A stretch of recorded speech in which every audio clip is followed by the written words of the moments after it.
नमस्कार बच्चों, इस वीडियो में हम क्लास 10th के सामाजिक विज्ञान का जो पॉलिटिकल साइंस यानी कि लोकतांत्रिक राजनीति की किताब है उसके एमसीक्यूज को हम कवर करेंगे, यानी कि वस्तुनिष्ठ प्रश्नों को हम कवर करेंगे।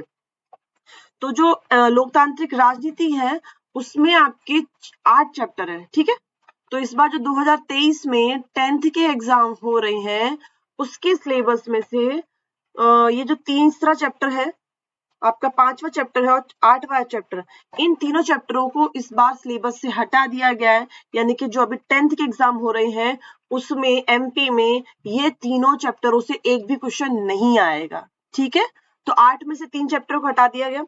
अब ये जो 6 नंबर का चैप्टर है आपका राजनीतिक दल, पॉलिटिकल पार्टीज, इसमें से एमसीक्यू यानी कि वस्तुनिष्ठ प्रश्न नहीं आएंगे। तो क्या आएगा, सिर्फ एक क्वेश्चन आएगा 4 नंबर का, ठीक है। तो अब हमारे जो 8 चैप्टर थे उनमें से 3 को हटा दिया, एक से एमसीक्यूज नहीं आएगा, तो बचे कितने? चैप्टर 1 सत्ता की साझेदारी, चैप्टर 2 संघवाद, चैप्टर 4 जाति धर्म और लैंगिक मसले और चैप्टर 7 लोकतंत्र के परिणाम। इन चारों चैप्टरों से हमारे एग्जाम में से एमसीक्यूज यानी कि ओटी ऑब्जेक्टिव क्वेश्चंस आएंगे। तो चलिए देखते हैं। वीडियो थोड़ा लंबा होगा क्योंकि चारों चैप्टर्स के हमको ओटी कवर करने हैं। आप लोग इतना भी कर लेंगे ना तो बहुत हो जाएगा। तो चलिए शुरू करते हैं। पहला प्रश्न है, श्रीलंका स्वतंत्र कब हुआ? श्रीलंका स्वतंत्र राष्ट्र कब बना? तो श्रीलंका भारत के स्वतंत्र होने के 1 साल बाद स्वतंत्र हुआ, यानी कि पहले भारत स्वतंत्र हुआ और अगले साल श्रीलंका। तो भारत का तो आपको पता ही है कब हुआ, 1947 में। तो फिर श्रीलंका कब आजाद हुआ? 1948 में, ठीक है। तो श्रीलंका स्वतंत्र कब हुआ? 1948 में। कुछ बातें और जान लो। श्रीलंका की राजधानी कोलंबो है। श्रीलंका की राजधानी क्या है? कोलंबो, ठीक है। आजाद 1948 में। नेक्स्ट क्वेश्चन, बेल्जियम किस महाद्वीप में स्थित है? तो जैसे कि भारत एशिया महाद्वीप में है, इसी प्रकार बेल्जियम यूरोप महाद्वीप में है, ठीक है। बेल्जियम की राजधानी ब्रुसेल्स है। यहाँ पर यूरोपीय संघ, ब्रुसेल्स में यूरोपीय संघ और नाटो का मुख्यालय है, ब्रुसेल्स। अगला देखो, श्रीलंका का प्राचीन नाम क्या है? तो श्रीलंका का प्राचीन नाम सिलोन है। श्रीलंका का प्राचीन नाम क्या है? सिलोन, ठीक है। और ये आजाद कब हुआ? 1948 में। भारत में वयस्क मताधिकार, यानी कि आप वयस्क हो जाए, मतलब आप है ना एडल्ट हो जाए और आपको मत देने का अधिकार यानी कि वोट देने का अधिकार किस उम्र में मिलता है? तो भारत में किसी बच्चे की उम्र कितनी हो जाए वो तब उसको वयस्क कहा जाएगा और तब वो वोट डाल सकता है। तो 18 वर्ष। भारत में वयस्क मताधिकार यानी कि वोट डालने का अधिकार 18 वर्ष की आयु के बाद मिलता है, चाहे वो लड़की हो चाहे वो लड़का हो। भारत का पड़ोसी देश कौन सा है? अगला क्वेश्चन है। तो जर्मनी नहीं है, रूस भी नहीं है, बहुत दूर अभी, अमेरिका दूसरे महाद्वीप में। तो हमारा पड़ोसी देश कौन सा है? नेपाल। शासन के विभिन्न अंग कितने हैं? तो शासन के 3 अंग हैं। शासन के कितने अंग हैं? 3 अंग हैं, ठीक है। जब अंग की बात हो, यहाँ पे कुछ देख लो, थोड़ा सा जानकारी।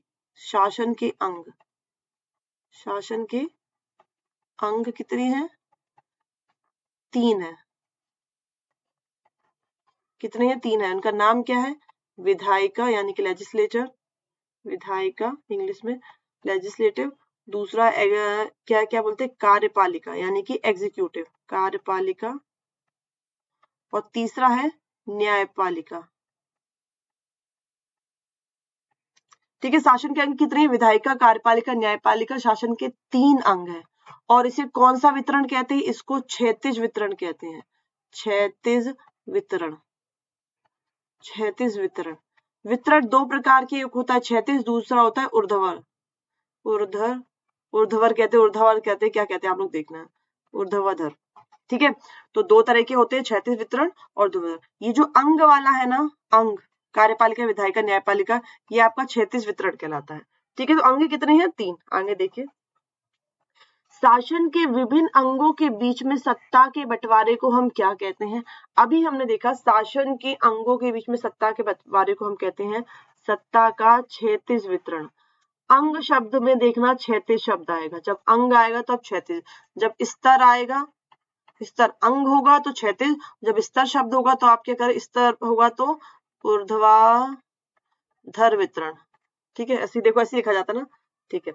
लोकतंत्र का मूल मंत्र क्या है? लोकतंत्र का मूल मंत्र है समानता और व भाईचारा। लोकतंत्र का मूल मंत्र क्या है? समानता व भाईचारा। यूरोपीय संघ का मुख्यालय कहाँ है? तो यूरोपीय संघ का मुख्यालय है बेल्जियम की राजधानी ब्रुसेल्स में। ब्रुसेल्स में, ठीक है, बेल्जियम की जो राजधानी है ब्रुसेल्स, वहां पे यूरोपीय संघ का मुख्यालय है, साथ ही साथ नाटो का मुख्यालय भी है। ठीक है। सत्ता की साझेदारी सही है क्योंकि ये विविधता को अपने में समेट लेता है, सही है। एकता को कमजोर करता है, गलत, ये नहीं। अगर सत्ता की साझेदारी भारत में तो एकता को कमजोर करता हो तो क्यों होती? फैसला लेने में देरी करता है, गलत। निर्णय को मजबूत करता है, ये भी नहीं है। तो हमारा सही क्या है? आ, यह विविधता को अपने में समेट लेता है। मतलब भारत है, भारत में आपने देखा हो हर तरह के लोग हैं, अलग अलग भाषा बोलते हैं। तो हमारे भारत में क्या है? शक्ति किसी एक के पास नहीं, बंटवारा है। ठीक है, बंटवारा कैसे है? ऊर्ध्वाधर भी है, और ऊर्ध्वाधर में क्या है? केंद्र सरकार होती है, ठीक है, केंद्र शासन। दूसरा होता है राज्य शासन। तो केंद्र क्या कर रहा है? पूरे भारत को कंट्रोल कर रहा है, और राज्यों में क्या कर रहा है? अपने अपने इलाकों में, ठीक है, अपने अपने अपने जो राज्य उनमें वो अलग सरकार रहती है, और उन राज्यों में भी स्थानीय शासन होता है। तो भी अलग अलग तरह के लोग, अलग अलग भाषा है, तो उन सबको अपने में समेट लेता है। सत्ता का हमने भैया क्या कर दिया है? साझेदारी कर दिया। हमारे पास हमने जो सत्ता है, शक्ति सिर्फ एक व्यक्ति ने अपने हाथ में नहीं रखी, उसको बांट दी है। इससे क्या हो? सबकी बात सुनी जा सके, सबकी मांगे पूरी हो सके, सबको है ना मौका मिल सके विकास का पूरा, समानता और भाईचारे पे भी काम हो सके। तो सत्ता की साझेदारी यह विविधता को अपने में समेट लेती है। नेक्स्ट देखो, खाली स्थान। 1970 से 60 के दशक में डैश और डैश बोलने वाले समूह के बीच में तनाव रहा। तो 1950 से 60 में के दशक में डच और फ्रेंच बोलने वाले, डच और फ्रेंच भाषा बोलने वाले लोगों के बीच में क्या रहा था? तनाव की स्थिति रही। ये बात हो रही है बेल्जियम की, बेल्जियम की, बेल्जियम की, ठीक है। वहां पर ये केस हुआ था कि डच और फ्रेंच भाषी लोग थे, उनके बीच में तनाव की स्थिति हुई थी। अगला है, महात्मा गांधी के अनुसार राज वास्तविक लोकतंत्र की स्थापना करता। तो कौन सा राज? पंचायती राज। पंचायती राज वास्तविक लोकतंत्र की स्थापना करता है। किसने कहा था? महात्मा गांधी ने कहा था। अगला है, सत्ता की साझेदारी किसकी आत्मा है? सत्ता की साझेदारी को लोकतंत्र की आत्मा कहते हैं। सत्ता की साझेदारी को किसकी आत्मा कहते हैं? लोकतंत्र की। मैं जल्दी जल्दी इसलिए बोल रही हूँ, कर रही हूँ, ताकि क्योंकि बहुत सारे क्वेश्चंस हैं और हमें जल्दी कम समय में कवर करने हैं। तो आप लोग फटाफट मन में मेरे साथ बोलते जाइए, तभी हो पाएगा। सिर्फ वीडियो को देखना नहीं है, 2-3 स्लाइडें देख लिया और हो गया। सारे क्वेश्चनों को देखना है और मेरे साथ साथ उसको रिपीट भी करना है। सत्ता की साझेदारी किसकी आत्मा है? लोकतंत्र की आत्मा है।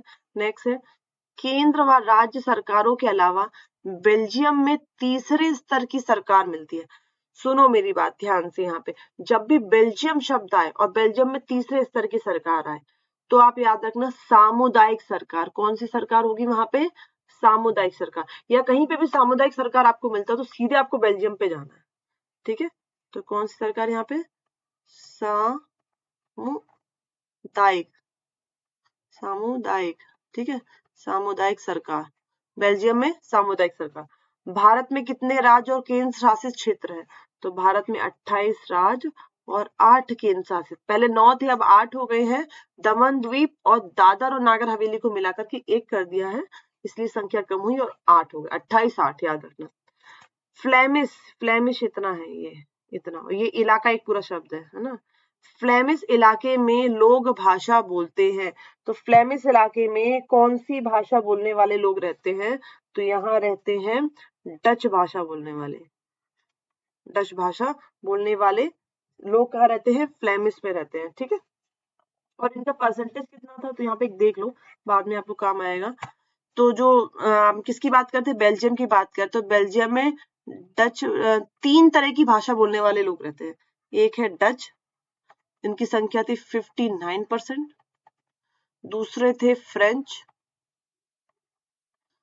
फ्रेंच बोलने वाले थे 40%, और बचा 100 में से, तो हो जाएगा वो जर्मन। जर्मन भाषा बोलने वाले 1% थे। तो अभी हम देख रहे हैं डच सबसे ज्यादा बहुसंख्यक कौन थे? डच। डच भाषा बोलने वाले ज्यादा लोग थे। लेकिन फिर भी जब ये 50 से 60 की बात जब चल रही तो फ्रेंच भाषी जो लोग थे उनका प्रभुत्व था, मतलब इनकी संख्या कम थी, लेकिन क्योंकि ये पढ़े लिखे ज्यादा, इनके पास शक्ति ज्यादा थी और संपत्ति ज्यादा थी, तो इनका दबदबा ज्यादा था वहां पे। ठीक है, आगे देखेंगे। सर्वोच्च न्यायालय के न्यायाधीशों की नियुक्ति कौन करता है? तो सर्वोच्च न्यायालय के न्यायाधीशों की नियुक्ति राष्ट्रपति करता है। न्यायाधीशों की नियुक्ति कौन करेगा? राष्ट्रपति करेगा। श्रीलंका में सर्वाधिक धर्म के लोग रहते हैं। श्रीलंका में सबसे ज्यादा बौद्ध धर्म के बौद्ध धर्म के लोग रहते हैं। के संविधान में स्पष्ट प्रावधान है कि केंद्रीय सरकार में डच और फ्रेंच भाषी मंत्री की संख्या समान होगी। कौन सी सरकार ये कहती है कि केंद्र सरकार में डच भाषी और फ्रेंच भाषी मंत्रियों की जो संख्या है समान होगी? हमारे भारत में तो कोई भाषा के आधार पर कुछ नहीं होता, जो भैया चुने जाएंगे वो पहुंचेंगे। तो ये कहाँ की बात हो रही है? ये बात हो रही है बेल्जियम की। ठीक है, बेल्जियम में तो डच और क्या बोलते फ्रेंच भाषी लोग रहते ना, तो उनका कानून बनाया गया कि जो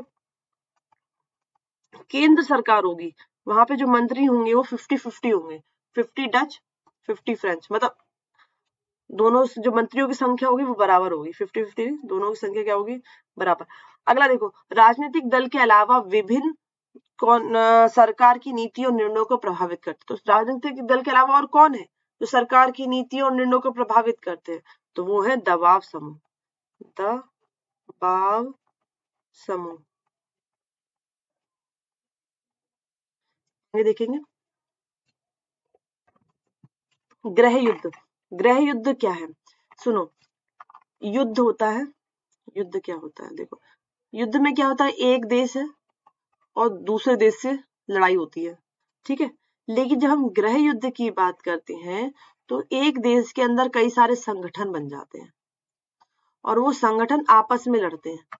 ठीक है, तो घर के अंदर ही लड़ाई हो रही है और किनकी हो रही है? असंगठित गुटों के बीच में लड़ाई हो रही है, तो उसे हम कहेंगे गृह युद्ध। ठीक है, तो गृह युद्ध का मतलब क्या हो जाएगा? ये हो जाएगा असंगठित गुटों के बीच युद्ध। लिट्टे क्या है?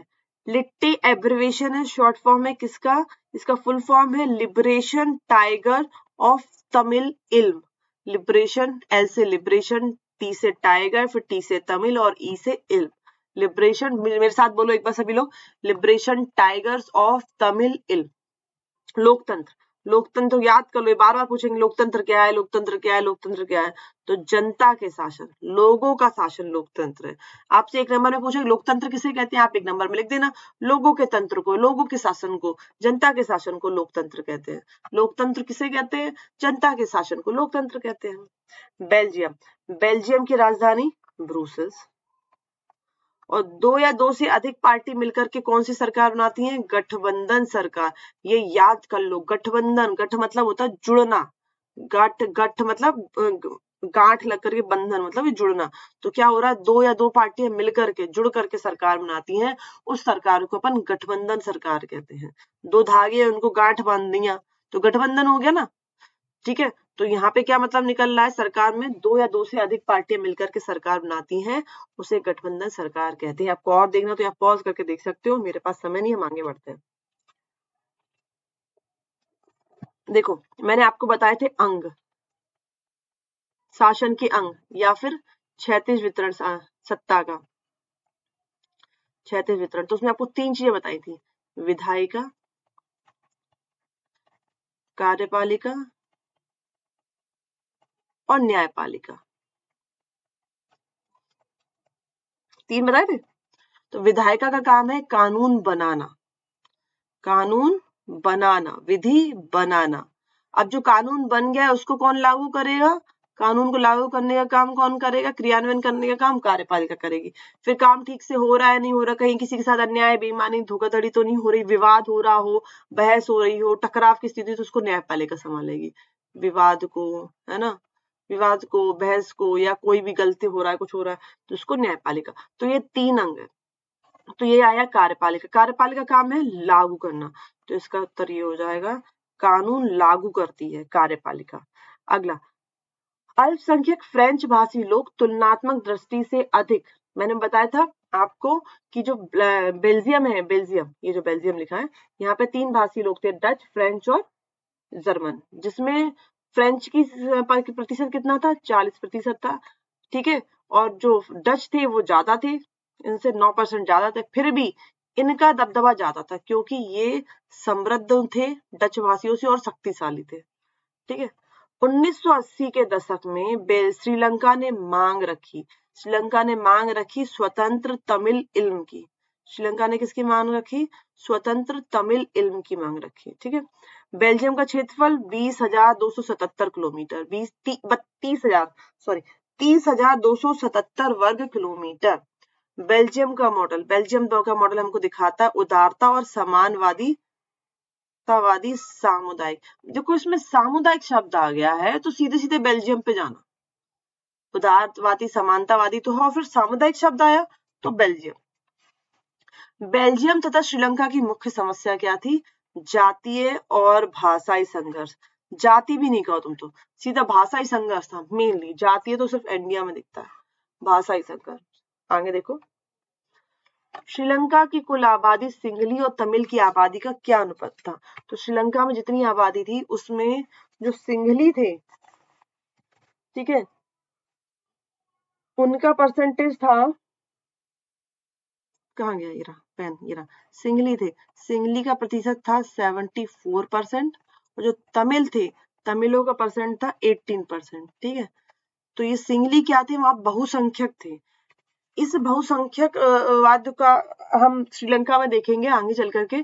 तो जो सिंगली थे 74% थे, बहुसंख्यक थे, मतलब इनकी संख्या ज्यादा थी, इसके चलते वहां पर बहुसंख्यकवाद देखा गया और सिंगलियों सत्ता में आए तो उन्होंने क्या किया, 1956 में बौद्ध धर्म को राजधर्म मान दिया और सिंगली भाषा को राजभाषा का दर्जा दे दिया। साथ ही साथ इन्होंने क्या किया, श्रीलंका में जो श्रीलंका की सरकार थी उसने क्या किया कि उन्होंने कहा जो भी ना एडमिशन होंगे, जो भी नौकरियां, उसमें सिंगलियों को पहले प्रायोरिटी दी जाएगी, फिर सिंगलियों का हो जाएगा, उसके बाद अगर जगह मिलेगी कॉलेज में, जॉब्स में, तब उसके बाद तमिल भाषी लोगों को देखा जाएगा। तो 1956 में कांड हुआ कि वो क्या बोलते हैं, कानून बनाया जिसमें क्या किया जाए ना, सिंगली को राजभाषा बना दिया और सिंगलियों को प्रायोरिटी दे दी, किसमें, हर चीज में, और तमिलों को दरकिनार किया। तो ये इंसिडेंट बहुत फेमस हुआ, इसके बाद वहां पे बड़ा क्या बोलते हैं, तनाव की स्थिति हुई, अब आगे देखेंगे। तो सिंगलियों की प्रतिशत क्या है, ये यहाँ पे देख लो 74% और तमिलों की है 18%। बेल्जियम कब स्वतंत्र हुआ, इंपॉर्टेंट क्वेश्चन नहीं है, छोड़ो इसको, स्वतंत्रता का इसका नहीं देखा जाए, ये श्रीलंका की स्वतंत्रता पूछते हैं, श्रीलंका कब स्वतंत्र हुआ, तो श्रीलंका का पता ही है आपको 1948 में। बेल्जियम का मुख्य रूप से कौन सी भाषा बोली जाती है, तो बेल्जियम में 3 भाषा बोली जाती है, डच, ठीक है, लिख दो 59%, बेल्जियम ही तो बोल रहे ना, हाँ, और फ्रेंच 40% और जर्मन 1%। वैसे आप डच और फ्रेंच लिख दो तो इतना भी पर्याप्त है, सीधे लिख दो डच और फ्रेंच, तो भी तो मैंने आपके लिए बता दिया। सत्ता की साझेदारी का क्या आधार है, श्रीलंका में बहुसंख्यकवाद था, सत्ता की, जिनकी संख्या ज्यादा है, सिंगली की संख्या ज्यादा, तो यही क्या करेंगे, राज करेंगे। तो सत्ता की साझेदारी, श्रीलंका का आधार बहुसंख्यकवाद था। श्रीलंका की राजधानी क्या है, बता चुके हैं, कोलंबो। भारत में किस प्रकार के शासन प्रणाली, तो भारत में संसदीय शासन प्रणाली है, संसदीय शासन प्रणाली। आप यहाँ पे डैश करके संघात्मक और लिख दिया करो, क्या है ना, संघात्मक, जाता क्या है अपना, दोनों ही है, संसदीय शासन प्रणाली, संघात्मक शासन प्रणाली, शासन व्यवस्था है यहाँ पे। लोकतंत्र किसे कहते हैं, लोकतंत्र किसे कहते हैं, जनता के शासन को, जनता के शासन को, जनता के नहीं लिखो, जनता का शासन, लोकतंत्र का अर्थ है जनता का शासन, या जनता के शासन को लोकतंत्र कहते हैं, ऐसे भी लिख सकते हो आप। नाटो का मुख्यालय कहाँ है, तो मैंने बताया था यूरोपियन संघ, और नाटो का मुख्यालय है बेल्जियम की राजधानी ब्रुसेल्स में, बेल्जियम की राजधानी ब्रुसेल्स में क्या है, नाटो का और यूरोपीय संघ दोनों का मुख्यालय है। श्रीलंका में किन दो समुदायों के बीच में संघर्ष हुआ, तो सिंगली के बीच में, वही मैंने बताया था, ये जो ऊपर देखो आप, ये जो यहाँ पे बताया था ना, यहाँ पे सिंगलियों और तमिलों के बीच है, सिंगलियों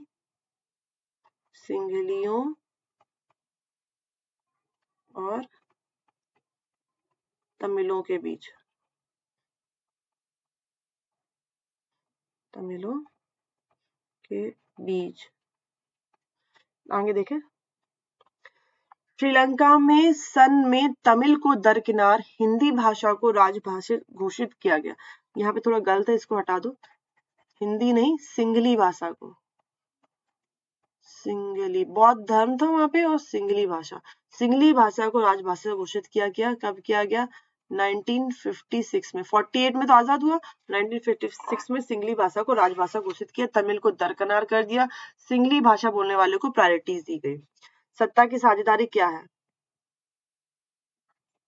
तो सत्ता की साझेदारी का मतलब, एक मिनट रुकना, हाँ यहाँ पे सिंगली कर लो, ऊपर लिख देते हैं,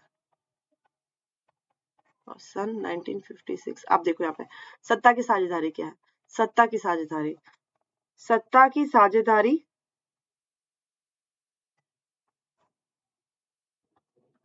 सत्ता की साझेदारी कहाँ गया पे? हाँ, साझेदारी ऐसी शासन व्यवस्था होती है जिसमें समाज का प्रत्येक समूह और समुदाय की भागीदारी होती है। तो सत्ता की साझेदारी में मतलब समाज के प्रत्येक समूह और समुदाय की भागीदारी होती है। फिर से बोलो, ऐसी शासन व्यवस्था जिसमें समाज के प्रत्येक समूह और समुदाय की भागीदारी होती है। समझ में आ गया? अगला देखो, बेल्जियम किस महाद्वीप में है? तो बेल्जियम यूरोप में है, यूरोप में, यूरोप ऐसे लिखेंगे, जल्दी में कुछ भी हो जाता है। बेल्जियम कहाँ? यूरोप में है। इसकी राजधानी क्या है? ब्रुसेल्स है। ब्रुसेल्स में यूरोपीय संघ और नाटो का मुख्यालय। मैं बार बार इसलिए बोली याद हो जाए आपको। सत्ता की साझेदारी किसे कहते? हो चुका है। लोकतंत्र की एक परिभाषा दीजिए। तो एक बहुत फेमस परिभाषा है, अब्राहम लिंकन के द्वारा दी गई है लोकतंत्र की। उसे कहते हैं लोकतंत्र जनता का, जनता के लिए जनता के द्वारा शासन है। क्या है? जनता का जनता के लिए जनता द्वारा शासन है। अब्राहम लिंकन की बहुत फेमस परिभाषा। लोकतंत्र कोई पूछे तो कहते हैं जनता का शासन है। परिभाषा तो अब्राहम लिंकन की परिभाषा, लोकतंत्र जनता का जनता के लिए जनता द्वारा शासन है, जनता द्वारा। जनता खुद मतलब क्या होता है? इसका मतलब जनता में से एक व्यक्ति आता है, ठीक है, वो खड़ा होता है, फिर उसको जनता ही चुनती है, और फिर वो चुनने के बाद किसके लिए करता है? जनता के लिए काम करता है। यूरोपीय संघ का मुख्यालय कहाँ है? आपको बता ही चुकी हूँ मैं, कहाँ है? ब्रुसेल्स में, ब्रुसेल्स। अरे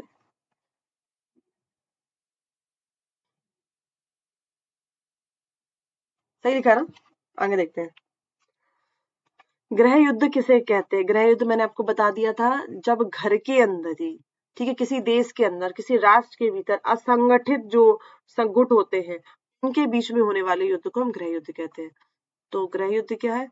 एक राष्ट्र के अंदर असंगठित गुटों, एक राष्ट्र के अंदर असंगठित गुटों के बीच होने वाला युद्ध। सिर्फ याद रखना, राष्ट्र के अंदर, गृह अंदर भी तो घर के अंदर वाली बात होगी, तो राष्ट्र के अंदर असंगठित गुटों के बीच होने वाला युद्ध गृह युद्ध। सामुदायिक सरकार किसे कहते हैं? सामुदायिक सरकार बेल्जियम से जुड़ी हुई है, ठीक है, याद रखना। इसमें क्या है? भाषाई समुदाय के लोगों द्वारा चुनी गई सरकार है तथा इसके पास कई मुद्दे हैं, संबंधित शक्तियां होती है, सांस्कृतिक, भाषाई, शैक्षिक। आप इतना लिखाना, एक लाइन। बाद में ये अगर ये लिखना हो तो अपनी संस्कृति, भाषा और शैक्षिक के विकास के लिए वो कार्य करते हैं। तो ये क्या होता है? जैसे मैंने आपको बेल्जियम में ही बताया, तो बेल्जियम के उदाहरण ले लो। ये देखो, बेल्जियम का उदाहरण क्या है? डच, फ्रेंच और जर्मन। अब कहाँ की बात कर रहे हैं? हम बात कर रहे हैं बेल्जियम की। तो यहाँ पे डच रह रहे हैं, यहाँ पे फ्रेंच रह रहे हैं, यहाँ पे जर्मन रह रहे हैं, लेकिन इसका मतलब है कुछ डच यहाँ पे भी रह रहे होंगे, कुछ ना जर्मन यहाँ पे भी रह रहे होंगे, ये जर्मन है, यहाँ पे भी रह रहे होंगे। तो इसमें क्या होगा? चुनाव होंगे डच वालों के लिए, तो डच में कोई डच भाषी व्यक्ति खड़ा होगा और सिर्फ डच भाषा बोलने वाले उसको वोट देंगे, और एक सरकार बनेगी डच भाषी लोगों के लिए, ठीक है, और वो उनके लिए काम करेगा। इसी तरह फ्रेंच भाषी लोगों की अलग सरकार होगी, जर्मन की अलग सरकार होगी। तो भाषा के आधार पर अलग अलग सरकार बनेगी, वो अपने लोगों के लिए काम करेंगे। ठीक है, अगला क्या है, श्रीलंका कब स्वतंत्र हुआ? श्रीलंका कब स्वतंत्र हुआ? 1948 में हुआ। भारत के 3 पड़ोसी देशों के नाम, नेपाल, भूटान और चीन। बांग्लादेश लिखना है बांग्लादेश लिख लो, म्यांमार लिखना है म्यांमार लिख लो। अगला चलो सत्य सत्य देखते हैं। सत्ता की साझेदारी लोकतंत्र के लिए लाभप्रद है, ये सत्य है। सत्ता की साझेदारी लोकतंत्र के लिए लाभप्रद है। अगला देखो, सत्ता की साझेदारी से सामाजिक समूह में टकराव का अंदेशा घटता है। दूसरा पॉइंट भी याद रखना, सत्ता की साझेदारी लोकतंत्र के लिए लाभप्रद है, टकराव का अंदेशा कम होता है। किससे? सत्ता की साझेदारी। देखो घर में 4 लोग हैं, हमने एक के हाथ में पूरी शक्ति है कि तो वो लोग कुनकुन कुनकुन करेंगे, हमारी कोई सुनता नहीं, हमारी कोई सुनता नहीं। अब हमने ये कह दिया किसी को कुछ काम दे दिया, किसी को कुछ दे दिया, किसी को कुछ दे दिया, तो इससे क्या होगा? टकराव का अंदेशा कम होगा और सबकी बात सुनी जा सकेगी, क्योंकि सबके पास शक्तियां हैं थोड़ी थोड़ी। तो ये सत्य है। बेल्जियम में एकात्मक सरकार, ये गलत है। बेल्जियम में एकात्मक नहीं, संघीय सरकार है, संघात्मक सरकार है, सामुदायिक सरकार है, संघीय या फिर संघात्मक सरकार है, एकात्मक नहीं है। तो ये असत्य हो गया। ठीक है, श्रीलंका में सरकार की नीतियां तमिल भाषा में है, तमिल भाषा में नहीं है, सिंघली भाषा में। कौन सी भाषा में? मैंने बताया था सिंघली भाषा में। सिंघली भाषा में 1956 में नीतियां बनी थी और वो सिंघली भाषा में। कहाँ पे? श्रीलंका की सरकार ने। तो ये भी असत्य हो जाएगा आपका। अगला देखो, बेल्जियम 19 अप्रैल 1939 को मान्यता प्राप्त। ये बेल्जियम का छोड़ दो, ये नहीं आएगा, क्वेश्चन इंपॉर्टेंट नहीं है ये और बेकार भी नहीं है, छोड़ो इसे, नहीं करना ही नहीं है। बेल्जियम में जर्मन बोलने वाले सर्वाधिक है, नहीं। बेल्जियम में डच बोलने वाले सर्वाधिक है। कौन सी भाषा बोलने वाले? डच, 59%। तो ये भी क्या है? असत्य हो गया। श्रीलंका में तमिल बोलने वाले हैं, अंग्रेजी उर्दू भाषाएं बोली जाती हैं, सत्य। इसके साथ सिंगली भाषा भी बोली जाती है, जो सबसे ज्यादा बोली जाती है। श्रीलंका में 1956 में बौद्ध धर्म को अपनाया गया था और शासकीय धर्म घोषित किया गया, सत्य। सिंगली भाषा को मान्यता दी गई। संसद विधायिका का मुख्य कार्य कानून बनाना होता है। संसद विधायिका का मुख्य कार्य कानून बनाना होता है, लागू करना नहीं, बनाना।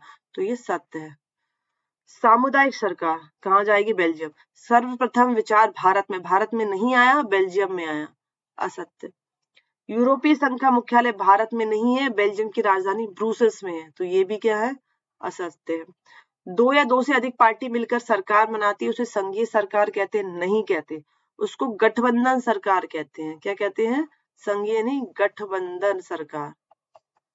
याद कर लो, याद भी कर लो, जब 2 या 2 से अधिक पार्टियां मिलकर सरकार बनाती है तो उसको गठबंधन सरकार कहते हैं। 2 या 2 से अधिक जो पार्टियां, याद कर लो फटाफट, 2 या 2 से अधिक पार्टियां मिलकर सरकार बनाती है उसको गठबंधन सरकार कहते हैं। अभी ये क्या कह रहे हैं? ये सत्य कह रहे हैं। आखिर देखो, केंद्र व राज्य सरकार जब मिल करके, केंद्र व राज्य सरकार जब मिल करके शासन करती हैं तो उसे गठबंधन सरकार नहीं कहते, तो उसको संघीय सरकार कहते हैं।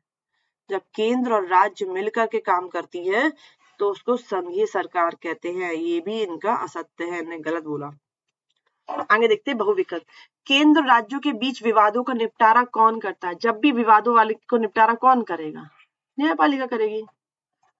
स्थानीय शासन वाली संस्थाएं जो शहरों में काम करती हैं। तो देखो, स्थानीय शासन, स्थानीय शासन मैंने आपको बताया था, शासन का ऊर्ध्वाधर वितरण, ऊर्ध्वाधर वितरण, सॉरी वितरण, हाँ, इसको अपन स्तर से भी समझते हैं ना, स्तर से। इसमें मैंने आपको 3 बताया था, एक हो गया केंद्रीय, दूसरा हो गया राज्य, तीसरा है, तीसरा स्तर है वो है स्थानीय शासन। स्थानीय शासन में अगर हम बड़े शहरों की बात करेंगे, बड़े शहर की, तो वहां पे होगी नगर निगम। क्या होगी? नगर निगम। इसका हेड को अपन कहते हैं महापौर या फिर मेयर। इंग्लिश में मेयर, हिंदी में महापौर। छोटे शहर के लिए होगी नगर पालिका और गांव के लिए होंगी, ग्रामीण क्षेत्रों के लिए, गांव के लिए होंगी आपकी ग्राम पंचायत, ग्राम पंचायत। अब यहाँ देखो ये क्या है, स्थानीय शासन वाली संस्थाएं जो शहरों के लिए काम करती हैं वो होगी आपकी नगर निगम। ये तो पूरे देश के वो राज्य में होती है विधान परिषद, तो ठीक है। जनपद पंचायत जनपद स्तर पर और ग्राम पंचायत गांव के स्तर पे, तो नगर निगम होती है बड़े शहरों के लिए स्थानीय शासन में। भारतीय संविधान में विषयों की कितनी सूचियां दी गई हैं? तो भारतीय संविधान में जो सूचियां हैं वो हमको कितनी दी गई हैं? तो सुनो, 3 सूचियां दी गई। कितनी सूचियां दी गई? 3 सूचियां। कौन कौन सी सूची है? पहली है केंद्र सूची, केंद्र, इसको संघ सूची भी बोलते हैं, संघ सूची। इस पे जो इसमें जो विषय है उन पर केंद्र सरकार कानून बनाएगी। जैसे कि प्रतिरक्षा है यानी कि सेना है, इस पे कानून सिर्फ केंद्र बनाएगी। बैंकिंग है, मुद्रा है, विदेशी मामले हैं, उन पे सिर्फ और सिर्फ फैसले कानून कौन बनाएगा? केंद्र सरकार बनाएगी, क्योंकि वो संघ सूची में, केंद्र सूची में आता है। राज्य सरकार उस पे, आर्मी पे कोई फैसला नहीं बना सकती। विदेशी मामलों, हमको किससे व्यापार संबंध रखने, किससे नहीं रखने, ये सब फैसले केंद्र लेती है। दूसरी सूची है आपकी राज्य सूची। जैसा नाम है आपको दिख रहा, इस पे फैसले कौन लेगी? किसके पास शक्ति है? राज्य के पास। और तीसरी है इंपॉर्टेंट, समझ याद रखना, समवर्ती सूची। इसमें जो विषय है समवर्ती सूची में, इस पर केंद्र और राज्य दोनों फैसले ले सकती हैं। उदाहरण के लिए आप देख लो शिक्षा, आप देखते हो केंद्र सरकार ने अपने स्कूल खोल रखे, केवी यानी केंद्रीय विद्यालय नवोदय, और राज्य सरकार के अपने स्कूल चलते हैं, ठीक है। तो कितनी सूची है? 3 सूची, केंद्र सूची, राज्य सूची, समवर्ती सूची। अब एक प्रश्न और बनता है, अगर कोई विषय इन तीनों सूचियों में नहीं दिया गया है तो फिर उस पर किसका अधिकार होगा? कौन कानून बनाएगा? तो फिर उस पर भैया केंद्र होगी, केंद्र बनाएगी कानून, ठीक है। सूची कितनी है? 3। ग्रामीण स्तर पे स्वशासन की इकाई है ग्राम पंचायत, ठीक है। ये छोटे शहरों में नगर पालिका, बड़े शहर है महानगर है तो नगर निगम। संविधान की व्याख्या करने का अधिकार किसको है? न्यायालय को। संविधान की व्याख्या कौन करेगा? न्यायालय। आगे देखो, भारत ने लोकतंत्र की राह पर अपनी जीवन यात्रा कब शुरू की? जब भारत आजाद हुआ तब से उसने अपनी लोकतंत्र की राह पर अपनी जीवन यात्रा प्रारंभ करी, यानी 1947 में। बेल्जियम की सरकार कैसी है? बेल्जियम की सरकार है संघीय सरकार, ठीक है, सामुदायिक संघीय सरकार। कौन सा विषय केंद्र सूची में नहीं है? विदेशी मामले हैं, मुद्रा है, बैंकिंग है, कानून नहीं है। पुलिस है, कानून है, ये राज्य का है, तभी हर राज्य की अलग अलग पुलिस होता है। आपने देखा उनके बैच पे लिखा रहता है MP police, UP police, Bihar police, Maharashtra police लिखा रहता है। वो इसलिए लिखा रहता है क्योंकि जो पुलिस है, जो कानून है, वो राज्य की सूची में, हर राज्य अपनी अलग अलग पुलिस रखती है। लेकिन प्रतिरक्षा आएगा, बैंकिंग आएगी, मुद्रा आएगी, विदेशी मामले आएंगे, तो वो सारे क्या है? केंद्र सूची में। इन्होंने कहा नहीं है, तो कानून ये होगा, क्या नहीं है? कानून नहीं है। समवर्ती सूची का विषय है शिक्षा। शिक्षा क्या है? समवर्ती सूची का विषय है। सिंचाई राज्य का है, पुलिस राज्य का है, बैंकिंग किसका है? बैंकिंग केंद्र का है। किस सूची में दर्ज विषयों पर संघ और राज्य सरकार दोनों मिलकर कानून बना सकती हैं? तो ये है समवर्ती सूची। समवर्ती सूची पे संघ और राज्य दोनों कानून बना सकते हैं। खालिस्तान, 22 भाषाओं को संविधान की कौन सी अनुसूची में रखा है? जो 22 भाषा है जिसमें एक अपनी क्या है? हिंदी भाषा है, उसको आठवीं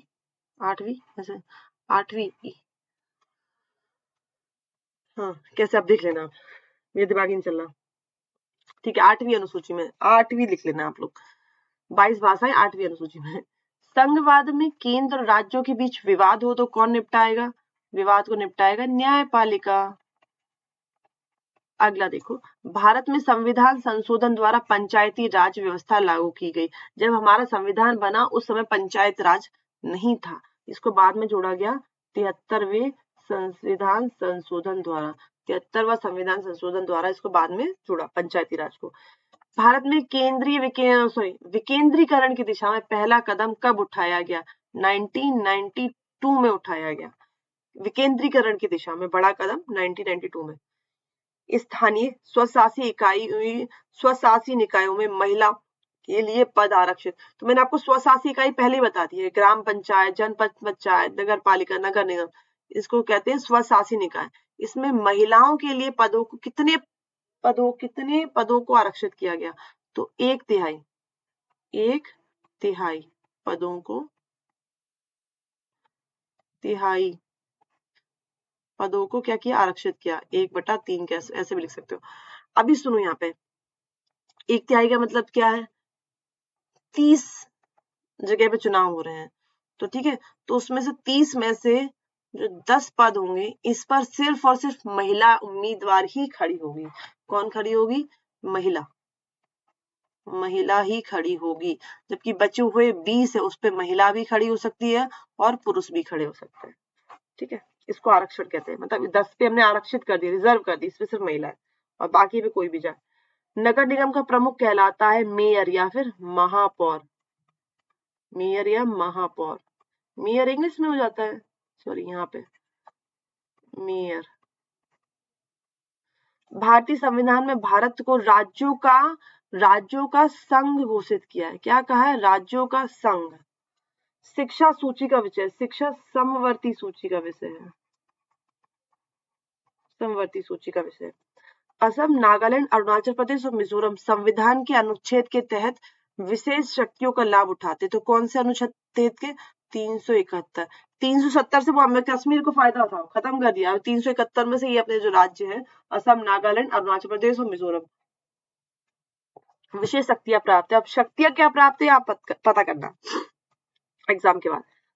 सत्ता की विभिन्न स्तरों के बीच में वितरण, मैंने अभी आपको 2-3 बार मैं बोल चुकी हूँ स्तरों सॉरी, सत्ता के विभिन्न स्तरों के बीच वितरण को हम कहते हैं ऊर्ध्वाधर,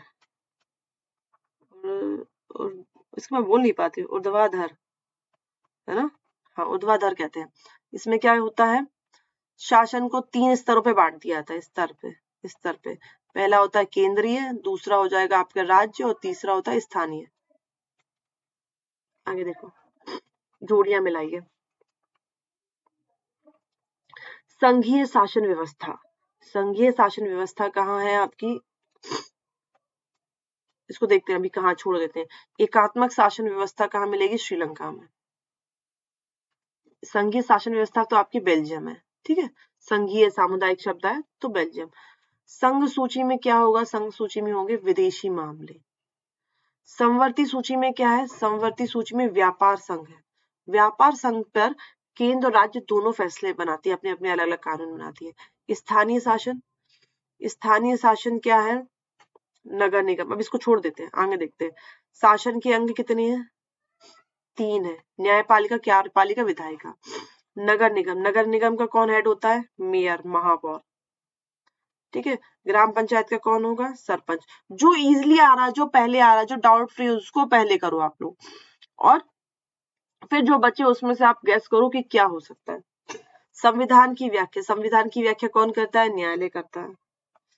संविधान की व्याख्या कौन करता है, न्यायालय करता है। और 73वें संविधान संशोधन से किसको जोड़ा गया, पंचायती राज्य को जोड़ा गया। और अब बचता है स्थानीय शासन, किया जाएगा नगर निगम। अब यहाँ एक बात सुनो, मेरी बात, यहाँ पर मैचिंग में मैं ना लाइनें मिला रही हूँ ताकि आपको, समय की कमी है और मैं आमने सामने नहीं लिख सकती हूँ, और आपको सिर्फ बताना है मुझे कि क्या हो सकता है, किसका क्या होगा। लेकिन एग्जाम में ऐसे नहीं लिखना। एग्जाम में कैसे लिखना है, जैसे कि मान ली संघ सूची है, आप नंबर 3 डाल के लिख रहे हैं, ये लिखा संघ सूची लिखा है ना, तो फिर लाइन नहीं खींचना, संघ सूची डैश करके, संघ सूची का क्या उत्तर होगा, ये संघ सूची है, ये संघ सूची, इसका क्या उत्तर है, विदेशी मामले। तो डैश करके सामने लिखना है विदेशी मामले, ऐसे लिखना है मामले, ठीक है। इसी तरह से चौथा करना है समवर्ती सूची उसका। चलिए आगे देखते हैं, एक शब्द में उत्तर देना है। बड़े शहरों में स्थानीय शासन की कौन सी संस्था काम करती है। तो बड़े शहरों में शब्द मैंने आपको बताया था, गांव में होते ग्राम पंचायत और बड़े शहरों में स्थानीय शासन, ठीक है। कौन सी है, नगर निगम। जैसे ग्वालियर में नगर निगम है, भोपाल में नगर निगम है। भारत में स्थानीय शासन में 1/3 आरक्षण किसे प्राप्त है। तो ये नगर निगम है, नगर पालिका है, ग्राम पंचायत में 1/3 आरक्षण किसे प्राप्त है, महिलाओं को, महिलाओं को प्राप्त है। प्रतिरक्षा और मुद्रा कौन सी सूची में है, तो ये कहा गया पेन, हाँ ये रहा, प्रतिरक्षा और मुद्रा, केंद्र सूची।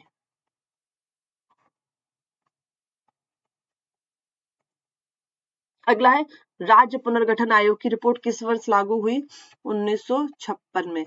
इसके बाद हमारा मध्य प्रदेश, इसी पुनर्गठन आयोग के बाद 1956 में हमारा मध्य प्रदेश बना था। ठीक है, भारत में और भी राज्य बने, मध्य प्रदेश का भी इसी समय गठन हुआ। फिर 2000 में जाकर के फिर इसका वो विभाजन हुआ, मध्य प्रदेश और छत्तीसगढ़ का। भारत में कौन सी शासन प्रणाली है? संसदीय शासन प्रणाली, या फिर और लिख दो संघात्मक शासन प्रणाली।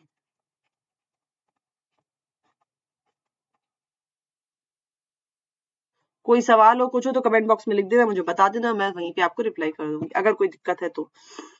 ऐसे विषय जो संघ, राज्य और संवर्ती सूची में नहीं आते वो किसके अधिकार क्षेत्र में आएंगे? तो वो किसके अधिकार क्षेत्र में आएंगे? केंद्र के अधिकार क्षेत्र में। केंद्र के, मैंने आपको पहले बताया इन तीनों में नहीं होगा तो केंद्र के अधिकार क्षेत्र, केंद्र कानून बनाएगी। भारतीय संविधान द्वारा भारत को किसका संघ घोषित किया गया?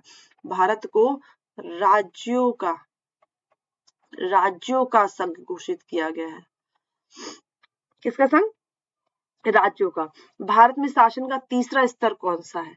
तो तीसरा स्तर कौन सा है वो आपको पता है? क्या बोलते हैं? ग्राम पंचायत और आपका नगर पालिका, नगर निगम। तो किस संविधान संशोधन द्वारा जोड़ा गया? तो यहाँ देखो, तीसरा स्तर है स्थानीय शासन, पहला केंद्रीय है, दूसरा राज्य शासन है। ठीक है, तो इसमें आपकी क्या है? ग्राम पंचायत है और नगर पालिका, नगर निगम, जहाँ पे किसी जगह पे नगर पालिका, किसी जगह नगर निगम। तो इसको जोड़ा है 73वें संविधान संशोधन द्वारा, इसको जोड़ा है 74। तो हमको दोनों लिखना होगा यहाँ पे। ठीक है, क्योंकि स्थानीय में दोनों ही है ना, दोनों ही पूछा, एक तो पूछा नहीं। 73वां और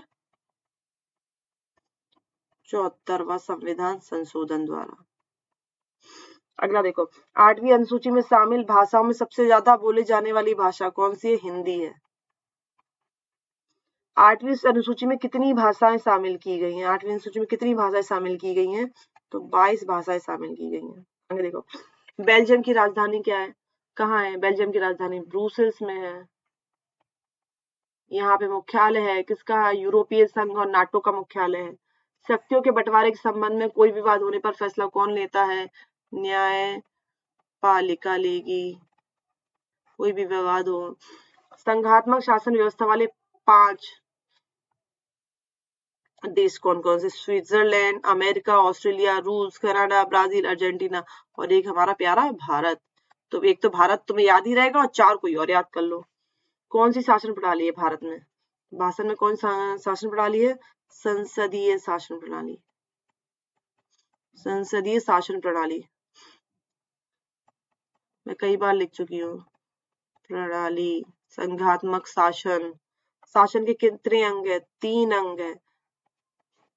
पहला है विधायिका, दूसरा कार्यपालिका और तीसरा न्यायपालिका। 3 अंग की बात हो रही है तो ये है। स्तर की बात होगी तो फिर आपका केंद्र सरकार, राज्य सरकार और स्थानीय शासन होगा। 8वीं अनुसूची में कितनी भाषा है? 8वीं अनुसूची में कितनी भाषा है? 22 भाषाएं हैं। 22 भाषा। फिर भारत संघ में कितने राज्य और कितने संघीय क्षेत्र है? संघीय क्षेत्र मतलब केंद्र शासित प्रदेश। ठीक है, कंफ्यूज मत होना, एक ही बात है। संघीय क्षेत्र कह लो, संघ और केंद्र एक ही शब्द होता है ना लगभग। तो 28 राज्य और 28 राज्य और 8 संघीय क्षेत्र। जो लिखा है प्रश्न में वैसे ही हम लिख देंगे, है ना। भारत के 3 ऐसे राज्यों के नाम बताए जिनका विभाजन कर नए राज्य बनाए गए। मतलब ऐसे हमको सिर्फ राज्यों के नाम नहीं बताने, ऐसे बताने जिनको विभाजन करके उससे नया राज्य बनाया। तो लिख देते हैं, चलो नंबर 1 तो पे अपना मध्य प्रदेश। अपना तो सभी कुछ है पर लिख देते हैं। मध्य प्रदेश से क्या बनाया गया? छत्तीसगढ़ बना था। ठीक है, दूसरा लिख दो उत्तर प्रदेश। उत्तर प्रदेश से आपका उत्तराखंड बना। और तीसरा आपका क्या हो जाएगा? तीसरा हो जाएगा आंध्र प्रदेश। इससे हमारा क्या बना? तेलंगाना बना। ठीक है, आगे देखो, सत्य सत्य देख लेते हैं। संघवाद में शक्ति के विभिन्न स्तरों के बीच वितरित रहती है। संघवाद में शक्ति विभिन्न स्तरों के बीच वितरित रहती है। सत्य। हमारे संविधान में किसी एक भाषा को राष्ट्रभाषा का दर्जा नहीं दिया गया। ये सत्य है। हमारे संविधान में किसी भी एक भाषा को, किसी भी भाषा को राष्ट्रभाषा का दर्जा नहीं दिया गया। हिंदी को लोग कंफ्यूज होते हैं, वो सोचते हैं राष्ट्रभाषा, तो हिंदी राष्ट्रभाषा नहीं है।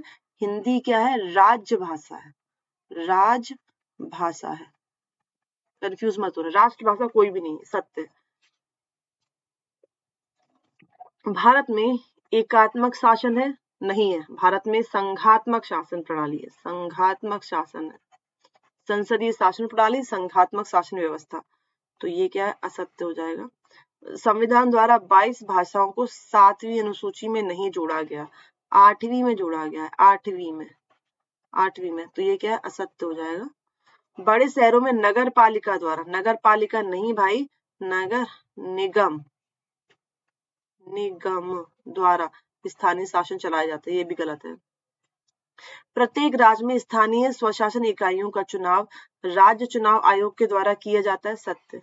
जो राज्य स्थानीय शासन होते हैं, पंचायत के जो चुनाव होते हैं, नगर पालिका के, नगर पंचायत के होते हैं, तो उस राज्य का चुनाव आयोग है वो कराता है। ठीक है, पूरे देश का नहीं, राज्य का चुनाव आयोग कराता है। अब देखो, प्रतिरक्षा, विदेशी मामले, बैंकिंग, संचार, मुद्रा समवर्ती सूची के विषय है? नहीं, ये केंद्र सूची के विषय है। केंद्र सूची के विषय है। ठीक है, तो ये असत्य हो जाएगा। शक्ति के बंटवारे के संबंध में विवाद होने के हालत में फैसला संसद करती है? नहीं करती, न्यायपालिका करती है। न्यायपालिका करती है, तो ये भी असत्य हो जाएगा। एकात्मक शासन व्यवस्था में केंद्रीय सरकार के पास सारे अधिकार होते हैं। सत्य। एकात्मक शासन व्यवस्था में केंद्र के पास सारे अधिकार होते हैं, राज्य सरकार के पास कुछ नहीं होता। राज्य सरकार होती नहीं, स्थानीय शासन होता नहीं, होता है तो कोई अधिकार नहीं होते उनके पास। ठीक है, ये जो अधिकार को बंटवारा होता है वो किसमें होता है? संघात्मक में होता है। जबकि एकात्मक में सिर्फ केंद्र सरकार के पास सारे अधिकार होते हैं। तो सही है ये। किसी जिले की सभी पंचायत समितियों को मिलाकर जिला परिषद बनती है। सत्य।